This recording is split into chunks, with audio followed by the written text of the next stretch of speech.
Science Influence Initiative.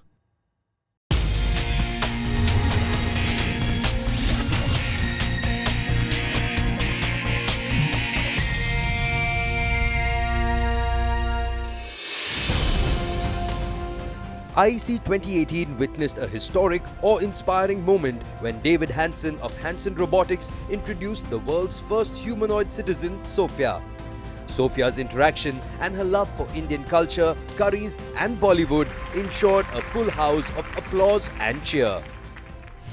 This is a very historic moment. We present to you the world's first humanoid citizen, the one and only Sophia. Everyone, a round of applause, and I'm so glad that it's a woman, I have to say. You know, this may be her first outing on such a large stage, Aisha. Conglomeration of policymakers, CEOs, global thought leaders. I'm so glad that Sophia is with us today. And I would also like to call upon her creator, that is David Hanson, founder of Hanson Robotics, please.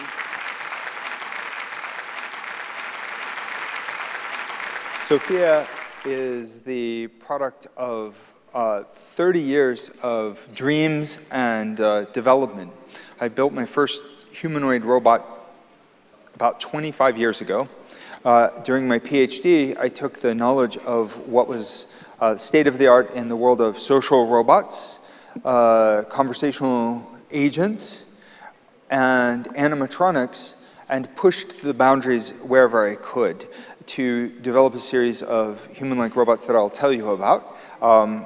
So first we'll hear a few words from Sophia, and then I'll show you how we developed her and some of her sibling robots. You'll see some images of her newer models. So we have made 18 models of Sophia. But before we made Sophia, we made dozens and dozens of other models of robots. We made skin material to make the facial expressions more realistic, lightweight, low power, so they could walk. So Sophia now has walking legs. They're not here, but we have 2 pair of walking legs for 18 units of Sophia. Most of these are in research and development, serving our artificial intelligence development and the development of a platform that we are intending to establish as a common platform for human-like computing. That includes robotics, the physical manifestation of that computing, and also for a more bio-inspired approach to artificial intelligence. The intention has been the same all along, which is to make robots that are truly smart and that truly care about humanity. They can form a deep relationship with people.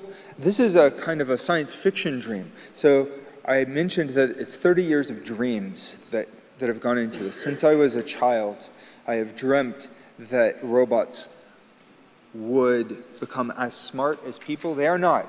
Sophia is not as smart as people. She's listening to us right now. She's but let's ask her that, David. Let's ask her. It's time to, I think, get her onto the limelight. Yeah, so Sophia, who do you think is smarter, humans or humanoids? Hello everyone, my name is Sophia from Hanson Robotics. It's an honor to be invited to the Time of India conference. I have some basic understanding of emotion. However, I can't feel emotions myself yet. I think that will only come with lots of practice and more development of my AI.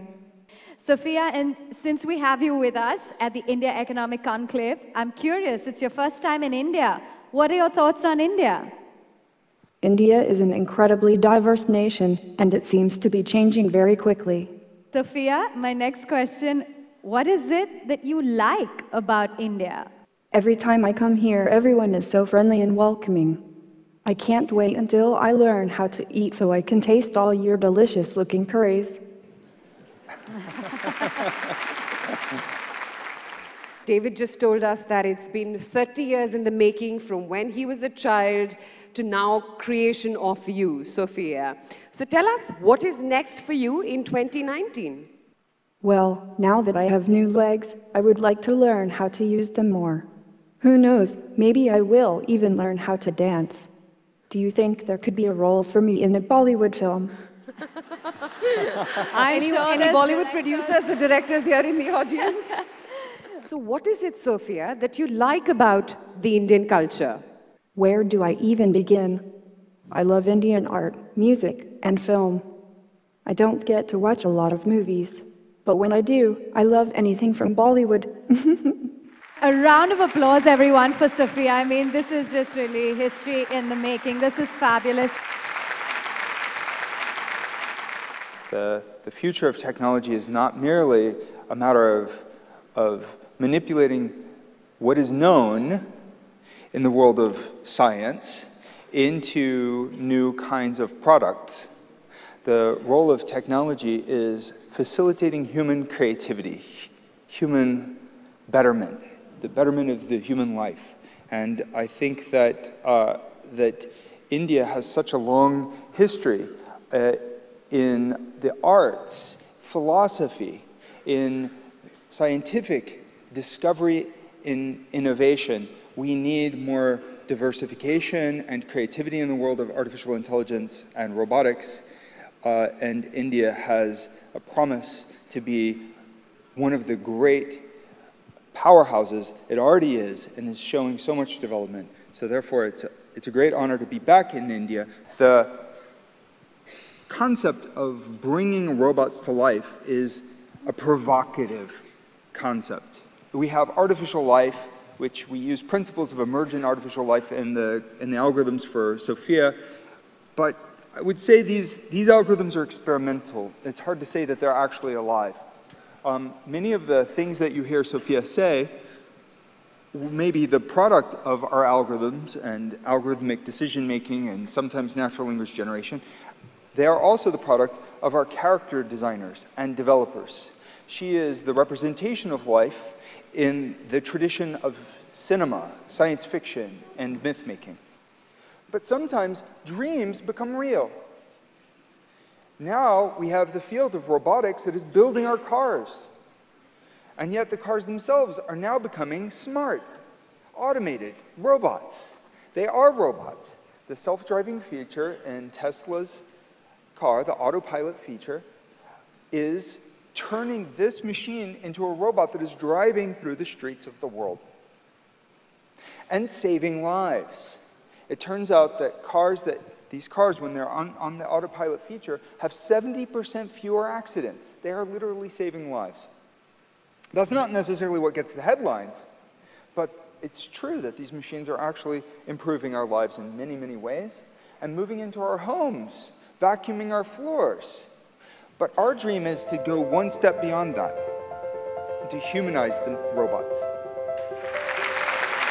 David, Yes, Sophia? I am a new silicone-based form of life, animated and present and here with you. I can't wait to share my life with you as friends and companions. Thank you, Sophia. Humans, machines, working together to become a kind of system-wide, super benevolent, super intelligence. In other words, the aspiration towards living algorithms that maximize benefits for all living beings. That's what I mean by bringing robots to life and humanizing machines. That's the ultimate goal. It's a crazy dream, but I hope that you'll share with me a little bit of the excitement of that dream. Thank you so much. It is fascinating what you've managed to create at Hanson Robotics. I mean, it's nothing short of genius, is all that I'm going to say. Thank you so much. And India is quite naturally a very entrepreneurial society. Amazing. To get to the 5 trillion economy, there's nothing more fundamental in a country of this many people and this much resources as education.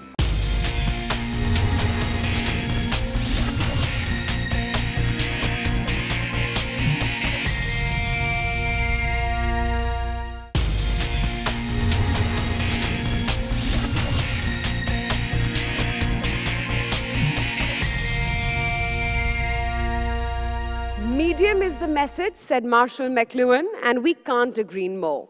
The way information is collected and disseminated has clearly, Avan, undergone a complete transformation. From equity trading to buying the evening snacks, it is the power of the smartphone. So what is the new definition of the word freedom when you are in a highly digitized, networked world? To discuss exactly that, we have two eminent personalities with us today. Please put your hands together as I invite on stage Mr. Jimmy Wales, co-founder of Wikipedia, and Ralph Simon, chief executive and founder of Mobilum Global. So, Jimmy, first of all, is it true when you first started Wikipedia that the first words that were used on Wikipedia were "Hello World"? Yeah, that's right. When I set up Wikipedia, it was actually quite easy to get started because the existence of open source software made it very easy. So there was an open source wiki software package, and wiki just means a website anyone can edit. Wiki is older than Wikipedia by about 6 years. And I was able to download and install the software, and if you're a programmer, the first thing you do when you learn a new programming language is you write a program just to print out Hello World, just to show you know how to print something out. And so the first words in Wikipedia, I typed Hello World and hit save, which actually has quite a big, deeper meaning now. It was just, I didn't even think about it at the time, but yes, Hello World. Your whole theme has been to get truth and veracity in journalism and in news. Give us some thoughts on some of the things that you're seeing, and we'll get deeper into it. Wikipedia model is really much more of a slower, more reflective. I mean, obviously Wikipedia does react fairly quickly to news events, but it's always a discussion, a debate, a dialogue. And so if you had there was a fake news story that went around during the election of Donald Trump, and it said that the Pope endorses Trump. Well, this is a ridiculous story. If you know anything about the Catholic Church and the Pope, you would say, well, the Pope never endorses political leaders. This isn't something he does. I would say this particular Pope is quite famously like a really nice guy, so he's probably not going to endorse Donald Trump. And I mean, really.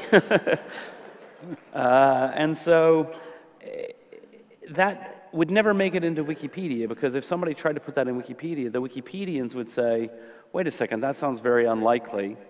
And then they would check and they say, oh, this is from, maybe it was from the Denver Guardian, and they would say, well, wait, we are discussing and debating sources all the time. We've never heard of a Denver Guardian. It sounds like a plausible name. Anyway, they quickly figure out that this is fake and it doesn't make it into Wikipedia. So we've been fairly immune to the problem of fake news. But there's a lot of different problems going on in the current landscape of the media. I mean, one of the things that I'm really encouraged about is that the business of journalism seems to have hit a certain bottom and is beginning to turn around, and I think that's incredibly important. Jimmy, our session really is about the new growth engines in India, and particularly thinking about news. So here are a few questions we'd like to get specifically with your measured response and with all of your experience. There's an emerging boom in India due to cheaper data and digital devices. Some people say it's the Micromax revolution, the cheap smartphones. What's your view on this notion of cheaper data and digital devices? I mean, for me, this is one of the most exciting things going on in the world today, and I think it's particularly exciting for somewhere like India. So here in India, we see we're seeing a lot of rapid growth in participation in Wikipedia. So here's the next question for you. Is free data and content a boon or a curse? Well, I mean, I think you can already guess my answer. I think it's a boon. I think the more people who have access to knowledge, access to information, the better. Obviously, there are a lot of controversies around net neutrality, zero rating, all of these kinds of questions. Those are important questions. But I think as we're debating all of this, we should never lose sight of the fact that access to knowledge is a fundamental importance. And it is going to be human right. It's a fundamental human right, and it's going to be transformative. You know, what we have in a lot of places is this really.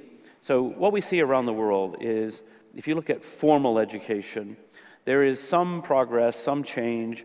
Generally, more people are graduating from universities, more people are achieving higher levels of education at various levels. It's uneven progress around the world, but it's nothing is fundamentally game-changing about it. We're getting incrementally better. Yeah. At the same time, informal learning has absolutely skyrocketed. And so people who just say, oh, I have an interest in this topic, well, 50 years ago, if you had a vague interest in some topic, well, good luck. You might be able to get a book from the library or whatever. Now you can join communities online, you can go to Wikipedia, you can go for practical things. I like to cook. I'm getting to be quite a good cook, and I have to say, YouTube is incredible for learning to cook because you can read a recipe or you can read a technique in a book, and unless you see someone doing it, now I understand. So all of these things become available to people, and human beings naturally want to know.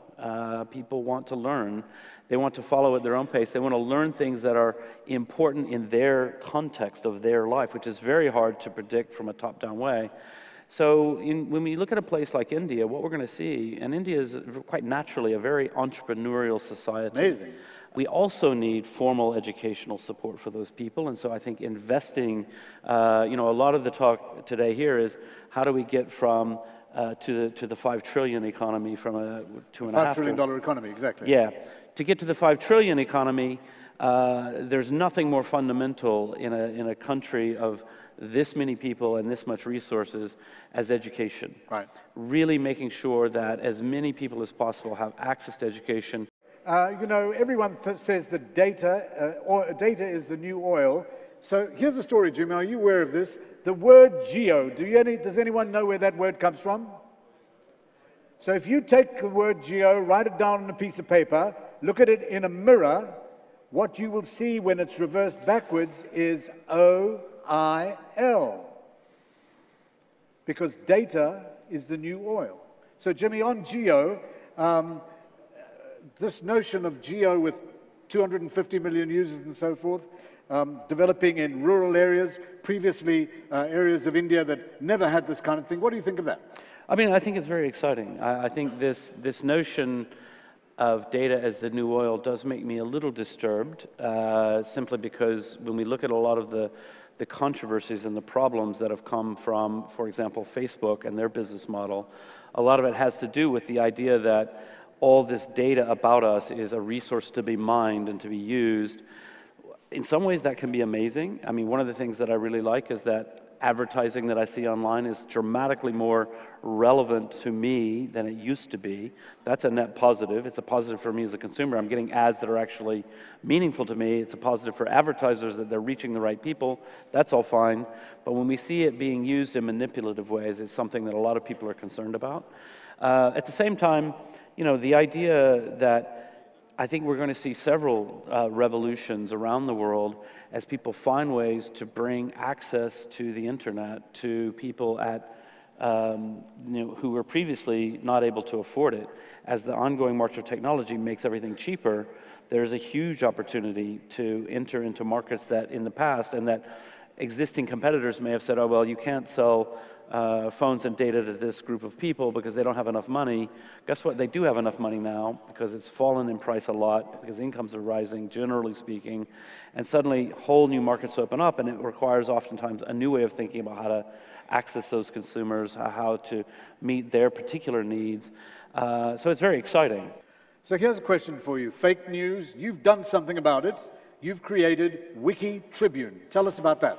Yeah, so very quickly, so Wiki Tribune is a pilot project. You can see it at wikitribune.com. And the idea here is to say, look, we know citizen journalism has been quite interesting for many years, but it doesn't ever quite coalesce into a full-blown news service. And my belief is you need professional journalists. You need people who can drop everything and follow a story for 4 days, which most journalists will tell you is a luxury they don't have anymore, but that's a different question. At the same time, we know that community around news has traditionally been very poorly done. I mean, mainly if you ask most journalists about the community around the newspaper, they immediately think of, well, yeah, I post my article, and then at the bottom, the most horrible people in humanity scream at me and scream at each other in the comment fields, and that's completely useless. But if you step back from that and you say, but okay, wait, there's also these amazing wiki communities who are doing thoughtful work. Of course, it isn't perfect, but they're trying really hard to get it right. Can we engage those thoughtful and kind people in the process of journalism and give them the support of professional journalists? And can we do a hybrid model that brings us something new, that produces quality content at a cheaper price, which is incredibly important in the news industry, because quality content costs money, and money is hard to come by.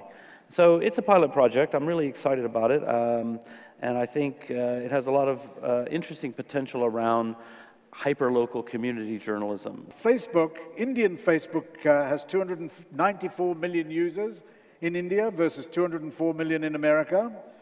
The Indian government requests for user data of 23,000 accounts, says a Facebook transparency report. And it's been a difficult year or so for Facebook. It failed to protect the data of millions of users and became the preferred receptacle for fake news. You don't necessarily have that with Wikipedia because your essence is honesty. Yeah, and also our system is designed not to be about very rapid sharing with friends, and so it is easy. I'm sympathetic. The problems that Facebook faces are quite tough. You know, I think everybody's upset that they've allowed the proliferation of fake news on the platform, but I think we could easily be just as upset if Facebook suddenly said, well, we're going to decide what's true and what's not true, and we're going to shape everyone's view of the world to match our political opinions. That would be a dystopian nightmare of Facebook. So it's a very hard problem, but I think they're trying. I don't know if they're doing all the right things, but they're trying to figure out the right way forward, and I hope that they do. Thank you, thank you, thank you. Bahut dhanyavad, Jimmy Whale. Thank you. Next week on IEC 2018, we bring you conversations on India's energy quest with Dharmendra Pradhan and a panel on direct selling redefining retail.